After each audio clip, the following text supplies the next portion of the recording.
नमस्कार दोस्तों, एक बार फिर स्वागत है आपका अपने चैनल ज्ञान गुरुजी में। और हम लोग इस तरह रिटायर यंग रिटायर रिच का पार्ट 10 तक पहुंच चुके हैं। पीछे के सारे वीडियो जो है वीडियो में अवेलेबल है, आप उसको देख सकते हैं। अभी तक नहीं देखे हैं तो आप लोगों के साथ आगे बढ़ने से पहले मेरा भावभीनी रिक्वेस्ट यही है कि अभी तक आपने इस चैनल को सब्सक्राइब नहीं किए हैं तो फटाफट कर लीजिए और वीडियो को लाइक करके अपने ग्रुप में भी शेयर कर दीजिए। तो चलिए शुरू करते हैं। मुफ्त काम करना, मुफ्त काम करना। रॉबर्ट क्या करते हैं देखते हैं। रिच डैड पुअर डैड में मैंने एक प्रसंग बताया था कि मेरे अमीर डैडी ने 10 सेंट प्रति घंटे का मेरा पारिश्रमिक बंद कर दिया था और मुझसे मुफ्त काम करने के लिए कहे थे। यह घटना कई लोगों को दिलचस्प लगती है क्योंकि मुफ्त यानी फ्री में काम करना उनकी वास्तविकता का हिस्सा नहीं है। मैं आपको यह विचार बताना चाहूँगा, अगर आप टैक्स डेफर्ड या टैक्स मुक्त आमदनी के लिए काम करना चाहते हैं तो ज़्यादातर मामलों में इसका मतलब मुफ्त काम करना है। श्रम के बदले में मिलने वाले पैसे पर सबसे ज़्यादा टैक्स लगता है। इसलिए मैं स्कूल कॉलेजों में प्रतिभाशाली युवाओं से मिलने पर कांप जाता हूं, जो जल्दी ही ऊंची तनख्वाह वाली नौकरी पाने के विचार से रोमांचित होते हैं। इस मानसिकता या वास्तविकता वाला युवक 50% पैसे के लिए कड़ी मेहनत करता है। अपनी ऊंची तनख्वाह वाली नौकरी के साथ 40 साल की उम्र में वह एक दिन जगता है और इस बात पर हैरान होता है कि उसके कुछ दोस्त आर्थिक दृष्टि से उससे आगे क्यों निकल गए। बाकी लोग बाद के जीवन में मेहनती कर्मचारियों से आर्थिक दृष्टि से इसलिए आगे निकल जाते हैं क्योंकि कर्मचारियों ने अर्जित आमदनी के लिए कड़ी मेहनत की थी। उन्होंने वेतन वृद्धि और बोनस के लिए कड़ी मेहनत की थी। दोस्तों, हालांकि मेरे गरीब डैडी ने मेरी अमीर डैडी की तुलना में शुरुआत में ज़्यादा पैसे कमाया, लेकिन अमीर डैडी की आमदनी अंततः गरीब डैडी की आमदनी से आगे निकल गई। अमीर डैडी कहते थे, अर्जित पोर्टफोलियो या निष्क्रिय, आप चाहें जिस आमदनी के लिए काम करें, आपको समय का निवेश करना होगा। अर्जित आमदनी के लिए काम करने में दिक्कत यह है कि आपको इसके लिए लगातार काम करते रहना होगा। पोर्टफोलियो और निष्क्रिय आमदनी के लिए काम करने वाला व्यक्ति अंततः अर्जित आमदनी वाले व्यक्ति से आगे निकल जाएगा, क्योंकि पोर्टफोलियो और निष्क्रिय आमदनी के लिए काम करने की वजह से ही आप कम काम करके ज़्यादा कमा सकते हैं और कम टैक्स दे सकते हैं। इसका कारण इस टेबल में स्पष्ट किया गया है। अर्जित आमदनी बराबर 50% पैसा, पोर्टफोलियो आमदनी 20% पैसा, निष्क्रिय आमदनी 0% पैसा है। मेरे अमीर डैडी मेरे गरीब डैडी से सिर्फ इसलिए आगे निकल गए क्योंकि अर्जित आमदनी आमतौर पर श्रम से होने वाली आमदनी है, जबकि बाकी दोनों तरह की आमदनियां संपत्तियों से होती है। समय के साथ मेरे अमीर डैडी ने धीरे धीरे लेकिन लगातार उन संपत्तियों की संख्या और आकार बढ़ाते रहे जो उनके लिए काम कर रही थी। मेरे गरीब डैडी सिर्फ 50% पैसे के लिए कड़ी मेहनत करना ही जानते थे। ई क्वाड्रेंट के लोगों का अपने टैक्स पर सबसे कम नियंत्रण होता है और वे सबसे ज़्यादा टैक्स चुकाते हैं। रिटायरमेंट के बाद भी अगर आज आपकी आमदनी क्वाड्रेंट से होती है तो शायद आपको दूसरे क्वाड्रेंटों से भी आमदनी पाने के बारे में सोचना चाहिए। इस क्वाड्रेंट में ई क्वाड्रेंट की तुलना में थोड़े ज़्यादा लाभ हैं, जिससे एक प्रमुख लाभ यह है कि इसमें टैक्स चुकाने से पहले आप अपने कुछ खर्च ग्रॉस इनकम से घटा सकते हैं। ई और एस दोनों क्वाड्रेंटों में समस्या यह है कि व्यक्तिगत श्रम का लीवरेज जो होता है न्यूनतम होता है और टैक्स की दर ज़्यादा होता है। बी और आई क्वाड्रेंट में टैक्स का सबसे ज़्यादा कंट्रोल होता है। इनमें न्यूनतम मेहनत करने की लिवरेज हासिल किया जा सकता है। और दोस्तों, आगे बढ़ने से पहले आपको याद कर दिला दूं कि गरीब में और अमीर व्यक्ति में मिनिमम यही फ़र्क है कि जो गरीब लोग होते हैं वो मालिक बनना चाहते हैं, वो हर चीज़ का मालिक बनेंगे, प्रॉपर्टी का, फैमिली का, सिस्टम का, और मालिक बनने के चक्कर में वो पिछड़ जाते हैं। लेकिन जो अमीर लोग होते हैं वो किसी का मालिक नहीं होते, लेकिन हर पर नियंत्रण रखते हैं, कंट्रोल रखते हैं। और यही स्मार्ट वर्क जो है अमीर को गरीब से डिफ्रेंशिएट करता है। तो चलिए देखते हैं। और इनमें सबसे ज़्यादा वैधानिक टैक्स लाभ मिलते हैं किसमें? बी और आई क्वाड्रेंट में।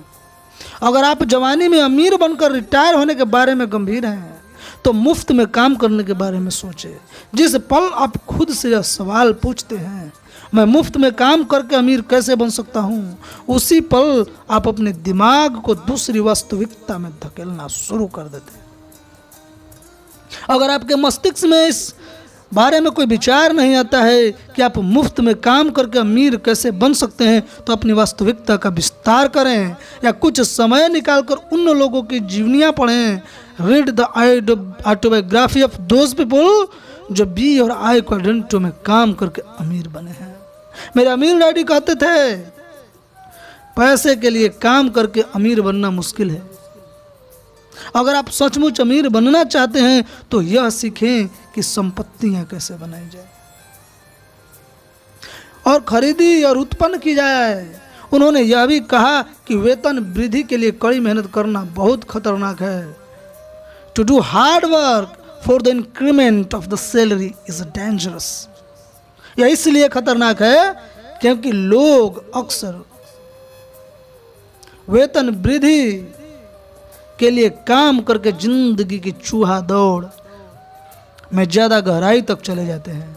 दोस्तों, चूहा दौड़ एक बनाए हैं रॉबर्ट हिक जो लेखक हैं, अपना गेम बनाए हैं रैट रेस। उसको आप खेलिए तो आपको समझ में आएगा कि क्या है, और बहुत ही दिलचस्प गेम है। लिंक मैंने डिस्क्रिप्शन में, हालांकि पेड एप्लीकेशन है, फिर भी आप उसको ज़रूर देखिए अगर इंटरेस्टेड हैं। अगर आप फाइनेंशियल रूप से स्वतंत्र होना चाहते हैं तो यह इसलिए भी खतरनाक है क्योंकि बाकी लोग आर्थिक दृष्टि से आपसे ज़्यादा तेजी से आगे पहुंच जाते हैं। कई बहुत अमीर लोग अपने खाली समय में अमीर बने थे। अगर वित्तीय जिम्मेदारियों के कारण आपको नौकरी करना ही पड़े तो नौकरी करते रहें, लेकिन अपने खाली समय का बेहतर इस्तेमाल करें। जब आपके दोस्त गोल्फ खेलने जाएं, मछली पकड़ें या टीवी पर स्पोर्ट्स चैनल देखें तो आप अपना पार्ट टाइम बिजनेस शुरू कर सकते हैं।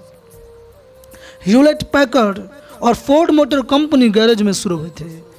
ह्यूलेट पैकर्ड से तात्पर्य है दोस्तों एचपी का जो कंप्यूटर आता है वो एचपी, और फोर्ड मोटर जिसके मालिक हेनरी फोर्ड हैं।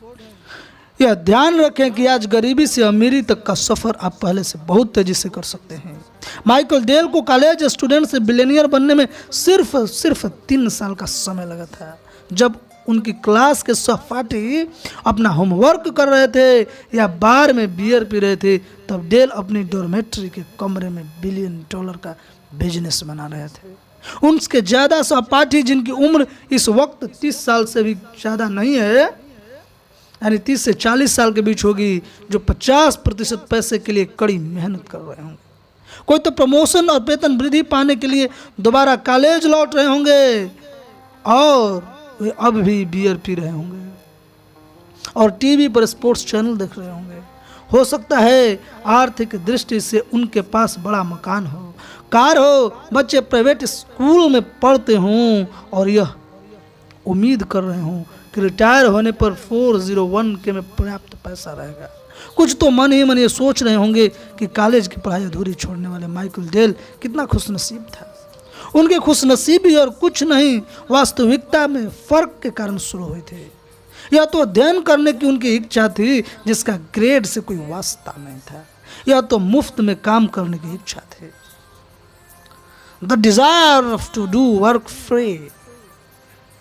कहा भी गया है कि जो एक मजदूर होता है ना दोस्तों, उसे रोज सैलरी की आवश्यकता होता है, रोज मजदूरी की जरूरत होता है। और जो नौकरी करता है, जो सैलरी लेता है, उसे महीने में सैलरी की जरूरत होती है। और जो तगड़ा बिजनेसमैन होता है ना दोस्तों, उसे सैलरी की जरूरत नहीं, वो हफ्तों, महीनों, सालों लग जाता है। और जिसके पास फैक्ट है, जिसको जितनी जल्दी पैसे की जरूरत होती है, उसकी वास्तविकता वही बन जाता है। तो आप इस पुस्तक को अच्छे से समझिए। अभी इस पार्ट में हमारे साथ हैं और यहाँ तक पहुँचे हैं, तो आपको इस वीडियो में जरूर, वीडियो बुक में इंटरेस्ट आया होगा। तो आप ये पार्ट 10 है, आप पीछे के पार्ट से भी जाइए, पार्ट 1, पार्ट 2, पार्ट 3, उसको भी देखिए। यकीन कीजिए बहुत ही जबरदस्त पुस्तक है, जो आपके मेंटल एबिलिटी को डेवलप करके आपको कुछ न सोचने पर विवश कर देगा और आपके नज़रिया को बदल देगा। तो चैनल को फटाफट सब्सक्राइब कीजिए अगर मैं आप लोगों को वैल्यू प्रोवाइड करा रहा हूँ। अगर लगता है कि आपको ऐसी पुस्तक पढ़ने से, वीडियो विश्लेषण करने से आपके जो वैल्यू में, आपके जो ज्ञान में, आपके जो फाइनेंशियल इंटेलेक्ट है उसमें अगर वृद्धि हो रहा है, तो प्लीज़ मेरा सपोर्ट कीजिए, चैनल को सब्सक्राइब अभी तुरंत कीजिए और वीडियो को लाइक करके अपने ग्रुप में फटाफट शेयर कर दीजिए। क्योंकि ये जानते हैं ऐसा पुस्तक बहुत समय तक यूट्यूब पे नहीं रह पाएगा। तो आप मेरी मदद ज़रूर करिए और दोस्तों को भी मदद कीजिए, लोगों को भी मदद कीजिए जो इस तरह के प्रकाश से अभी तक दूर हैं। तो आइए देखते हैं।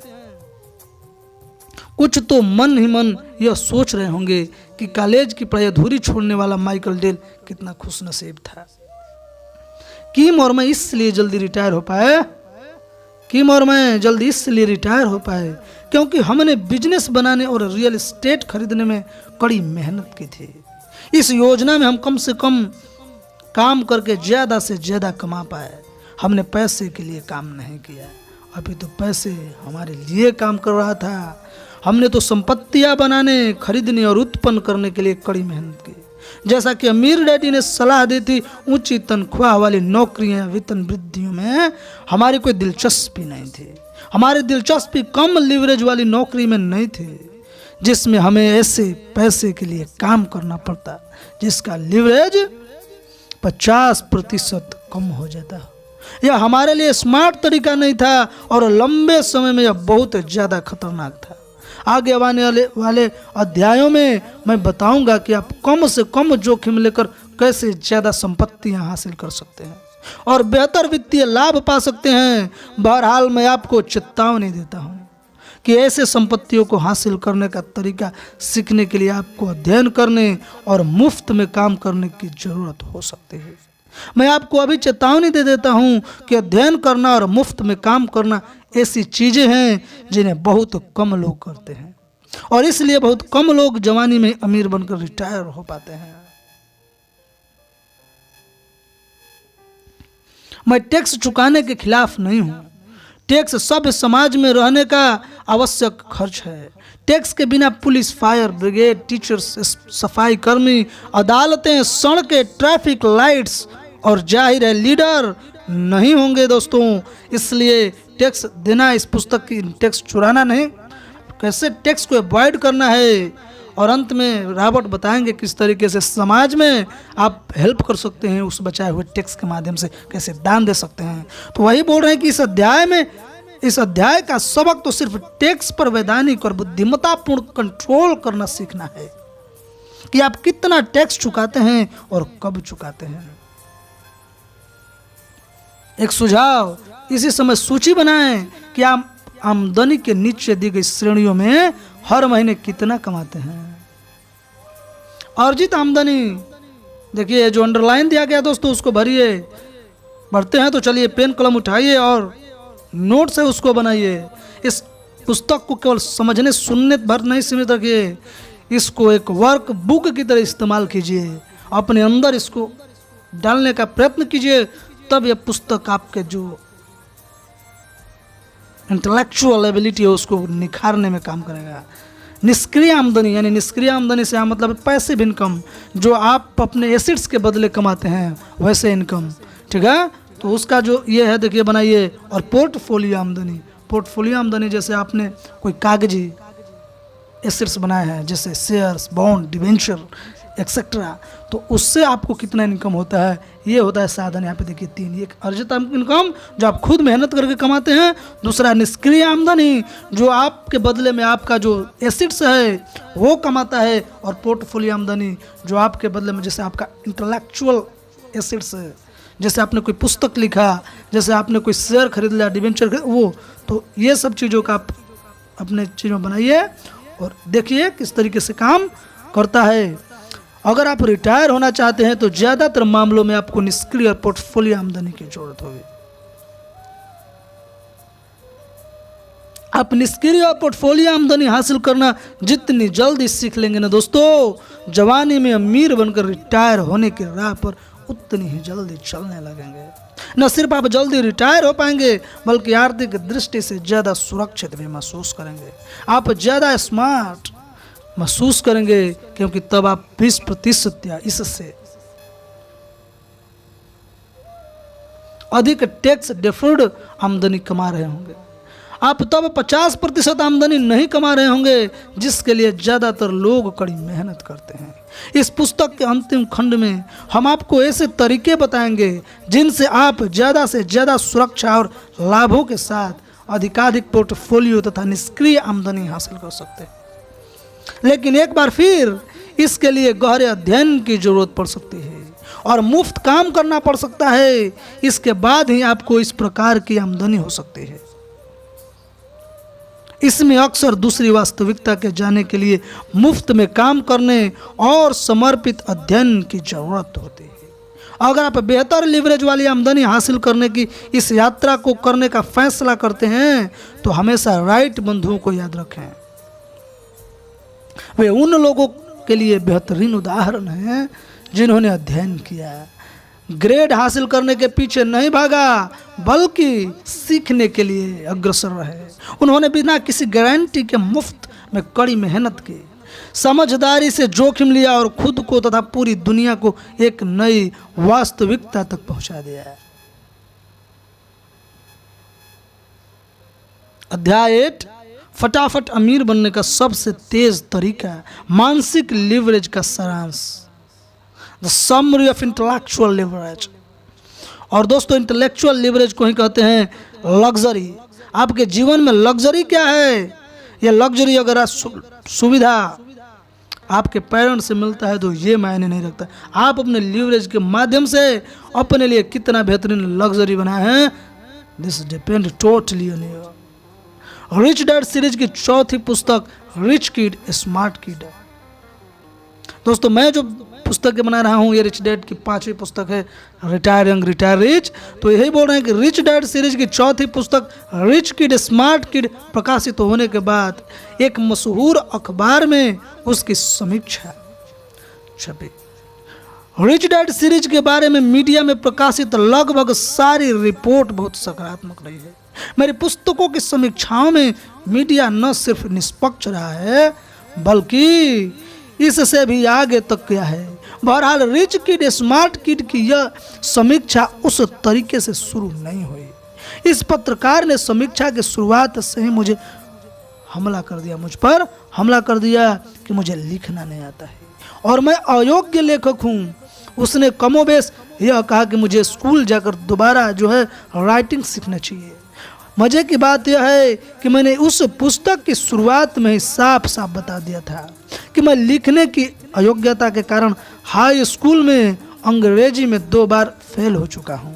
लिखने में कमजोर होने की वजह से मुझ पर 15 साल की उम्र में मूर्ख और असफल होने का ठप्पा लग गया था। वह मेरे जीवन का बहुत पीड़ादायक प्रसंग था दोस्तों। उसके बाद मैंने कभी भी बढ़िया लेखक होने का दावा नहीं किया। लेखन शायद मेरी सबसे कमजोर योग्यता है और इस वजह से मुझे स्कूल में बहुत मुश्किलों का सामना करना पड़ा था। रिच डैड सीरीज की चौथी पुस्तक इस प्रकार और इस बारे में है कि मेरे पढ़ने लिखने की अयोग्यता से मैं कैसे उबरा और उसके बावजूद कॉलेज में पढ़ाई कैसे पूरी की। रिच किड स्मार्ट किड आपके अच्छे बच्चे की अनूठी प्रतिभा को पहचानने और विकसित करने के बारे में है। हालांकि हो सकता है कि यह प्रतिभा लिखने पढ़ने से संबंधित न हो, साथ ही यह उसकी वित्तीय योग्यताओं को विकसित करने की जो जरूरत है उसके बारे में भी हो। तो पत्रकार की आलोचना इस पुस्तक की सामग्री पर नहीं बल्कि पूरी तरह मेरी लेखन योग्यता पर सेंट्रलाइज्ड थी। यानी कि वही समस्या जो मुझे स्कूल में हर समय आती थी। पत्रकार ने समीक्षा के अंत में एक ऐसी टिप्पणी लिखी जो उसके हिसाब से मेरे पक्ष में जाती थी और लेख को संतुलित तथा निष्पक्ष बनाती थी। उसने लिखा, यह पुस्तक आपके बच्चे को नौकरी पाने के लिए अधिक योग्य बना देगी। देखिए, मेरे हिसाब से मेरी लेखन योग्यता की आलोचना करना वाजिब है, लेकिन इस लेख में यह लिखना कि मेरी पुस्तक का इकलौता सामाजिक लाभ यह है कि आपके बच्चे को नौकरी के लिए अधिक योग्य, मोर एम्प्लॉयबल बनाती है, इतनी बेतुकी बात थी कि मुझे बुरा लग गया। मुझे शक हुआ कि समीक्षा करने वाले ने इस पुस्तक को पढ़ा भी होगा। रिच किड, स्मार्ट किड आपके बच्चे को नौकरी के लिए अधिक योग्य बनाने के बारे में नहीं है, यह तो आपके बच्चे को नौकरी के लिए अधिक अयोग्य, मोर अनएम्प्लॉयबल बनाती है। अगर आप जवानी में अमीर बनकर रिटायर होना चाहते हैं तो आपको यह सोचने की जरूरत है कि नौकरी पाने के लिए कम से कम योग्य कैसे बने। एक बार फिर फर्क मानसिक रियलिटी का है, इंटेलेक्चुअल रियलिटी। नौकरी के लिए कम योग्य कैसे बने। मानसिक लीवरेज के महत्व के सारांश में मैं दोबारा कहता हूं कि आपकी वास्तविकता सिर्फ वही है जिसे आप हकीकत समझते हैं, या जैसा कहा जाता है कि आपकी अनुभूति ही आपकी वास्तविकता है। जब मुझसे पूछा जाता है क्या व्यक्ति की वास्तविकता बदलना मुश्किल है, तो मैं जवाब देता हूं दोस्तों, यह उस व्यक्ति पर निर्भर करता है। मेरे लिए एक व्यक्तिगत संघर्ष था कि मैं अपनी गरीब डैडी की वास्तविकता को दरकिनार कर दूं, जिसे वे स्मार्ट तरीका मानते थे, और अपने अमीर डैडी के विचार जान लूं जिसे वे स्मार्ट तरीका मानते थे। कई मायनों में मध्यम वर्गीय या गरीब वास्तविकता को अमीर वास्तविकता में बदलना बाएं हाथ से खाना खाने सीखने जैसा हो सकता है, जबकि आपने कई सालों तक दाएं हाथ से खाया हो। हालांकि ऐसा करना मुश्किल नहीं है, और लगन होने पर कोई भी ऐसा एक व्यक्ति जो है कर सकता है, लेकिन इसे करना सबसे आसान काम भी नहीं है। अमीर बनने का सबसे तेज तरीका अपनी वास्तविकता को ज़्यादा तेजी से बदलने में समर्थ बनना है। ज़्यादातर लोगों के मामले में ऐसा कहना आसान है और करना मुश्किल है, क्योंकि मैंने देखा है कि ज़्यादातर लोग अपनी वास्तविकताओं के आरामदेह दायरे के भीतर रहना चाहते हैं। दोस्तों, इसको ऐसे समझ सकते हैं कि जो कंफर्ट जोन होता है ना बस व्यक्ति के, वो अपने कंफर्ट जोन में बना रहना चाहता है। जो उसके जैसे आप उसको अपने कंफर्ट जोन से बाहर निकालते हैं या उसके कंफर्ट जोन के विपरीत कुछ काम करते हैं, वो उसमें कछुए के अपने जो खाल है उसके भांति अपने अंदर ही सिकुड़ना रहता है, वो उससे बाहर नहीं निकलना चाहता। और यही है उसकी वास्तविकता। और इस आप अपने वास्तविकता को बदलकर आगे बढ़ते हैं, जैसा कि लेखक बता रहे हैं, तो आपको फिर चिंता करने की जरूरत नहीं है, भले ही वास्तविकता आर्थिक संघर्ष और अभाव की हो। अमीर डैडी ने कहा था, ज़्यादातर लोग अपने साधनों का विस्तार करने के बजाय अपने साधनों के भीतर ही सिमटे रहना चाहेंगे। समझ रहे हैं ना? वे मानते थे कि अधिकांश लोग कुछ सालों तक कष्ट उठाने, अपनी वास्तविकताओं को बदलने और बाकी जिंदगी छुट्टी मनाने के बजाय जिंदगी भर की कड़ी मेहनत में आरामदेह रहने का विकल्प चुनते हैं। दाएं हाथ से बाएं हाथ तक बदलने की उपमा का प्रयोग करते हुए यह कहा जा सकता है कि ज़्यादातर लोग अपने दाएं हाथ से खाकर करीब रहना चाहेंगे, बजाय इसके कि वे हाथ जो है बाएं से खाना सीखकर अमीर बन जाएं। कई मायनों में मानसिक वास्तविकता में भी इसी तरह के परिवर्तन की जरूरत होती है। सामग्री बनाम संदर्भ। फास्ट कंपनी एक अच्छी मैगजीन है और सभी लोगों को इसे पढ़ने की सलाह देता हूं। कुछ समय पहले इसमें एक लेख लर्निंग 101 प्रकाशित हुआ, जिसमें लिखा था, सीखना उन लोगों, टीमों कंपनियों के लिए अकेला सबसे महत्वपूर्ण साधन है, जो नई अर्थव्यवस्था में तेजी से आगे बढ़ना चाहते हैं और आगे बने रहना चाहते हैं। आगे लेख में एस.टी. सोलोमन ग्रे का कोटेशन दिया गया था, जो इंटरवाइज इंक की स्ट्रेटेजिक ई लर्निंग एडवाइजर है। वे क्या कहती हैं? पुरानी अर्थव्यवस्था में सामग्री का राज्य चलता था, नई अर्थव्यवस्था में संदर्भ का राज्य चलता है। इसको ऐसे समझते हैं, दाएं हाथ के आधिपत्य से बाएं हाथ के आधिपत्य तक बदलाव इस बात से ज़्यादा महत्वपूर्ण है कि खाने के लिए किस तरह की छुरी और कांटे का इस्तेमाल किया जाता है। वर्तमान स्कूल सिस्टम बच्चों को बेहतर सामग्री कंटेंट देने की पूरी कोशिश करता है, लेकिन यह नहीं देखता है कि सूचना युग में आज की दुनिया में संदर्भ को किस तरह बदल दिया है, जिसमें हम इस समय रहते हैं।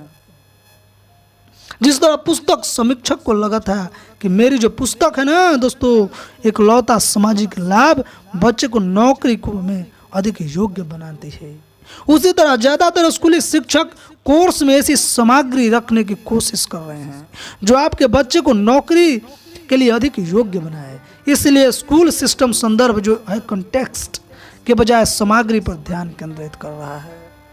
दुनिया का संदर्भ बदल गया है। जब मेरे मम्मी डैडी बड़ी मंदी के दौर में बड़े हो रहे थे ना, तो संदर्भ यह था कि नौकरियां कम थी और नौकरी का सुरक्षा का दबदबा था। इसलिए मेरे मम्मी डैडी ने अच्छे ग्रेड और सुरक्षित नौकरी पर जोर दिया। मेरे माता पिता के दिनों में अगर आप अच्छी कंपनी में सुरक्षित नौकरी खोज लेते थे और वफादार तथा मेहनती होते थे तो आपकी जिंदगी संवर जाती थी। रिटायरमेंट के बाद आपकी वित्तीय सुरक्षा की जो जिम्मेदारी है ना दोस्तों, कंपनी की थी। आज 90 के दशक में छंटनी के बाद अधिकांश लोगों को एहसास हो चुका है कि संदर्भ या रोजगार के नियम हमेशा के लिए बदल गए हैं।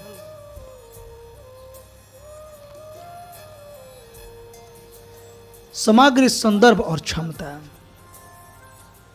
मेरे अमीर डैडी ने सामग्री और संदर्भ के प्रयोग ज्यादा बार नहीं किया, इसके बजाय उन्होंने वास्तविकता शब्द का प्रयोग किया, रियलिटी का प्रयोग किया, लेकिन वे कैपेसिटी शब्द का प्रयोग हमेशा करते थे।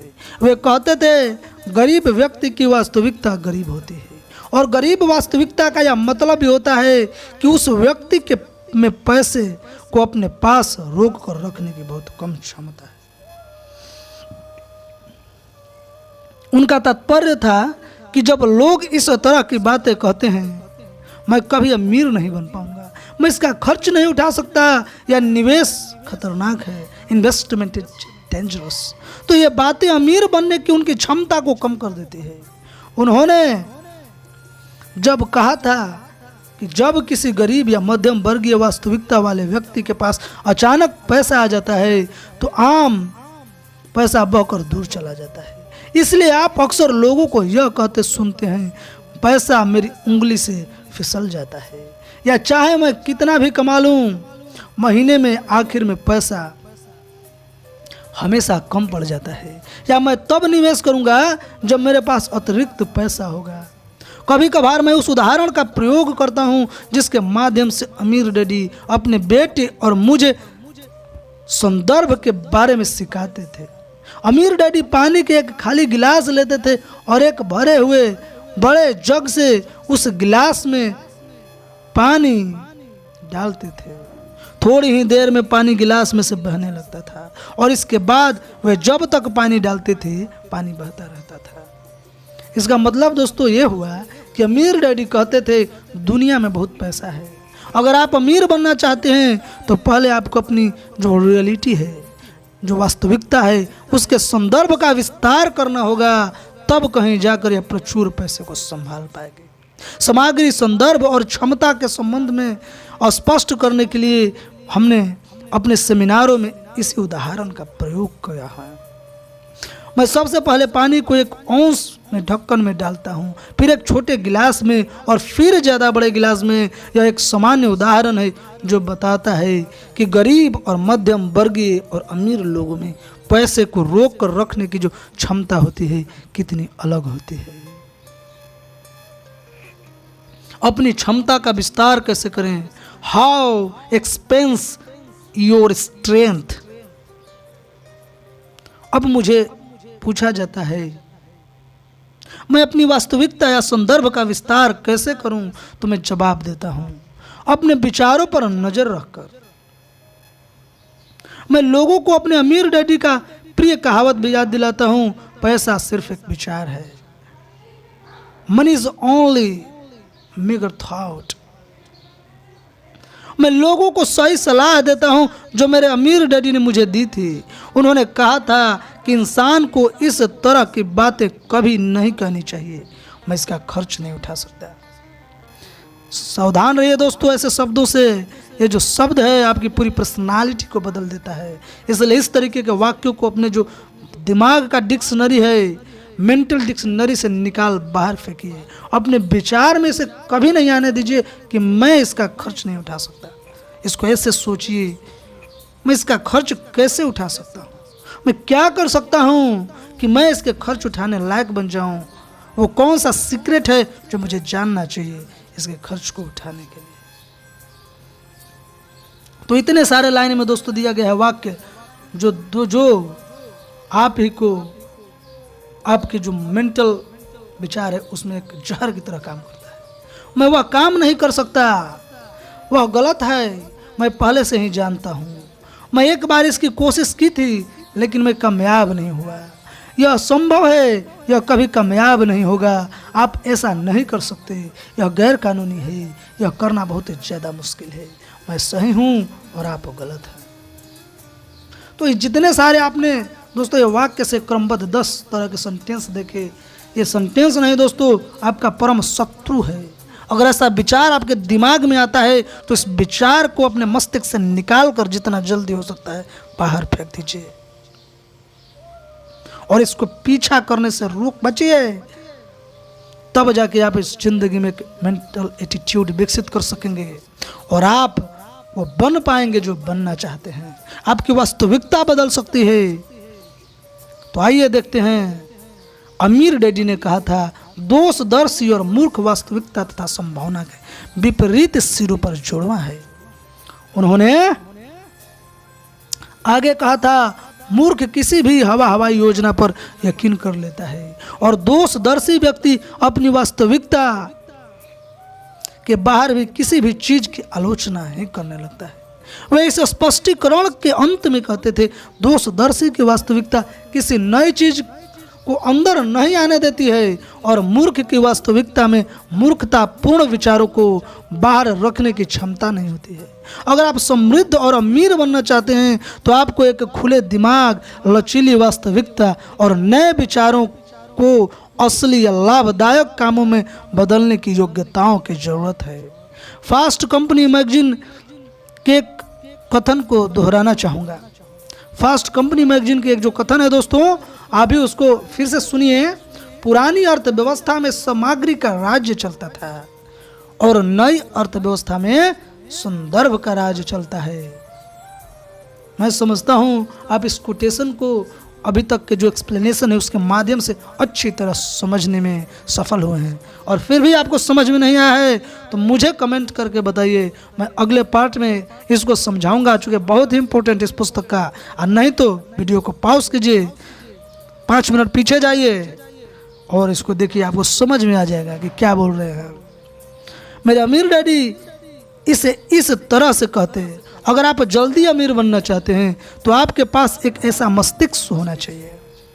अमीर डैडी क्या कहते थे कि अगर आप अमीर बनना चाहते थे तो आपके पास एक मस्तिष्क का लीवरेज होना चाहिए जो नए विचारों का स्वागत करता हो और आपके ऐसी योग्यता होनी चाहिए जो अपनी वर्तमान संभावनाओं से ज़्यादा बड़ी संभावनाओं को साकार कर सके। ऐसा करने के लिए आपके पास ऐसी रियलिटी होनी चाहिए जो बदल सके, जिसका विस्तार हो सके और जो तेजी से बढ़ सके। गरीब व्यक्ति की वास्तविकता यानी कमी और सीमाओं में बंधी वास्तविकता के सहारे अमीर बनना लगभग इम्पॉसिबल है दोस्तों। इसीलिए मेरा जो बुक है ना, ये मेरा ऑल टाइम फेवरेट बुक है और मैं रियली रिस्पेक्ट करता हूँ ऐसे लेखक का जो ने इस तरीके के जो पुस्तक है हम लोगों के लिए अवेलेबल कराया है। अमीर क्यों न बने। 1985 में ब्रिटिश कोलंबिया के पहाड़ पर बैठकर कीम, मेरे दोस्त लैरी और मैंने फैसला किया कि जवानी में अमीर बनकर रिटायर होने से हम बहुत सी मुश्किलें उठाने के लिए तैयार हैं, लेकिन हम खुद को नई वास्तविकताओं में धकेलेंगे। और यकीन माने, कई बार तो यह बहुत मुश्किल भरा काम था। जब मुझसे पूछा गया कि हम इतनी जल्दी अमीर कैसे बने और जवानी में ही रिटायर कैसे हो, तो मैं बस इतना कहता हूं कि हम अपनी जो रियलिटी है उसको बदलते रहे। जब पूछा जाता है कि वास्तविकता को कैसे बदला जाता है, तो मैं बस रॉबर्ट कैनेडी की पसंदीदा वाक्य को दोहरा देता हूं। कुछ लोग मौजूद चीजों को देखकर कहते हैं, क्यों मैं उन चीजों को सपने देखता हूं जो मौजूद नहीं, और कहता हूं क्यों नहीं। अगर आप फटाफट अमीर बनना चाहते हैं तो यह वर्तमान वास्तविकताओं के आरामदेह दायरों से बाहर निकलकर नई संभावनाओं के क्षेत्र में कदम रखने का मामला है। जैसे रॉबर्ट कैनेडी ने कहा था, क्यों नहीं। वास्तविकता या संदर्भ का जल्दी विस्तार कर सकने वाला मस्तिष्क लीवरेज का महत्वपूर्ण रूप है। दरअसल आपका मस्तिष्क लीवरेज का सबसे महत्वपूर्ण साधन हो सकता है। आप खास तौर पर इस तेजी से बदलती दुनिया में अमीर डैडी के लिए ऐसा मस्तिष्क बहुत महत्वपूर्ण था जो शीघ्रता से अपनी वास्तविकता का विस्तार कर सकता हो। दरअसल मेरा मानना है कि उनके मस्तिष्क ने ही उनकी व्यक्तिगत योग्यताओं और वित्तीय सफलता का इतना बड़ा सोर्स स्थापित कर दिया। अब मेरी उम्र ज्यादा हो चुकी है और शायद मैं पहले से ज्यादा समझदार हो गया हूं, इसलिए मैं इसे बात को ज्यादा महत्व देने लगा हूं कि अमीर डैडी ने अपने बेटे और मुझे यह वाक्य कहने से क्यों मना किया था। मैं इसका खर्च नहीं उठा सकता। आने वाले वर्षों में अपनी वास्तविकता को बदलने और उसका विस्तार करने की योग्यता लीवरेज का आपका सबसे महत्वपूर्ण रूप हो सकती है। और आने वाले वर्षों में जो व्यक्ति संदर्भ को बदल सकते हैं और उसका विस्तार कर सकते हैं, वे समृद्ध होंगे और उन लोगों से आगे निकल जाएंगे जो ऐसा नहीं कर सकते हैं। जैसा फास्ट कंपनी मैगजीन ने कहा है, नई अर्थव्यवस्था के संदर्भ का राज्य चलता है। अगर आप जवानी में ही अमीर बनकर रिटायर होना चाहते हैं तो आपको अपने संदर्भ को तेजी से लगातार बदलने में समर्थ बनना होगा, क्योंकि संदर्भ इस सामग्री को तय करते हैं और संदर्भ तथा सामग्री मिलकर क्षमता में बदल जाते हैं। अच्छी खबर यह है कि अगर आप सही वास्तविकता या संदर्भ को महत्व को समझ लेते हैं, अगर आप योजना बनाने के महत्व को समझ लेते हैं, तो जवानी में अमीर बनकर रिटायर होने की आपकी जो संभावना है वो काफी बढ़ जाएगी। कमोबेश यहाँ पर मानसिक लीवरेज के महत्व पर हमारे विचार पूरे होते हैं।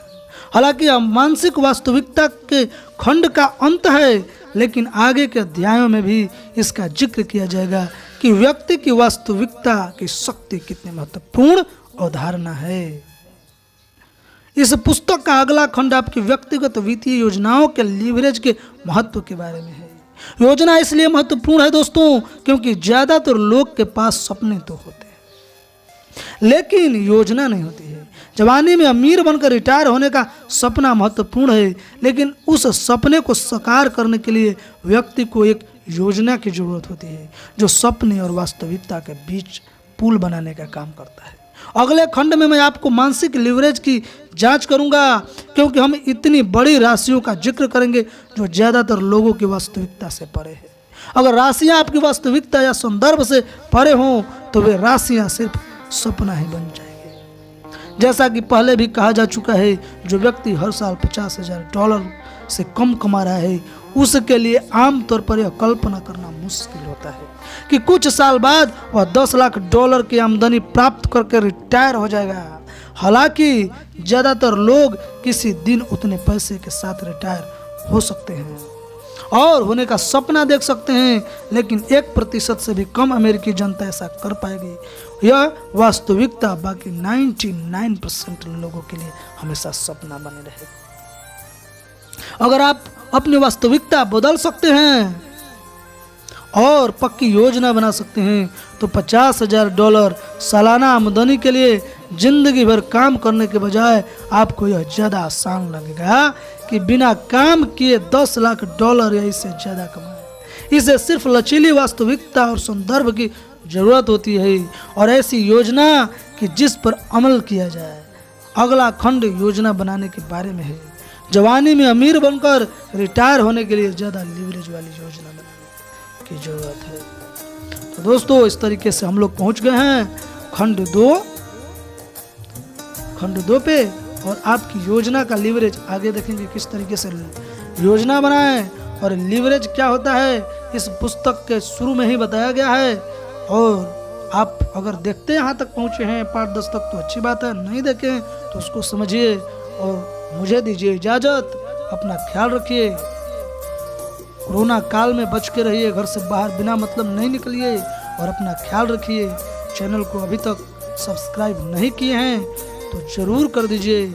मेरा मार्गदर्शन कमेंट के माध्यम से कीजिए कि मैं किस पुस्तक पे आप लोगों के लिए और वीडियो बनाऊं, आपका कैसे मैं हेल्प करूं और क्या क्या मुझे इम्प्रूवमेंट की ज़रूरत है। क्या आप लोगों को इसमें कुछ फॉल्ट दिखाई देता है वो मुझे ज़रूर कमेंट करके अपना जो सजेशन है मुझे दीजिए दोस्तों। और अब दीजिए मुझे इजाज़त। जय श्री राम, जय हिंदुस्तान।